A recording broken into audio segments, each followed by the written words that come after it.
ఓం సాయిరామ్. ఈరోజు సాయి స్ఫూర్తిలో ఆర్తులైననేమి నిరుపేదలైననేమి ద్వారకామాయి ప్రవేశమొనరించునంతనే సుఖ సంపదలందగలరు.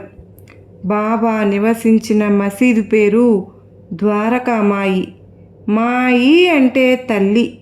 అందువల్లనే అక్కడ తల్లి ప్రేమ, కరుణ, ఆదరణ, ఆశీర్వాదము లభిస్తాయి. తల్లికి తన బిడ్డలందరూ సమానమే కదా. అలాగే ద్వారకామాయిలోని సాయిమాతకు విశ్వంలోని జీవరాశులన్నీ సమానమే. అందరినీ సమభావంతో ఆదరించే ప్రేమ ఒడి అది.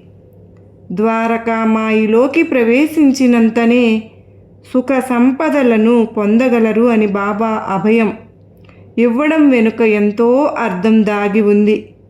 బాబా తాను భౌతికంగా ఉన్నా లేకున్నా ద్వారకామాయిలోకి ప్రవేశించే భక్తుల ఆర్తుల పాప పరిహారం జరిగేలాగా నిత్యాగ్నిహోత్రాన్ని ఏర్పాటు చేసి అఖండంగా వెలిగేలాగా ప్రతిష్ఠ చేశారు.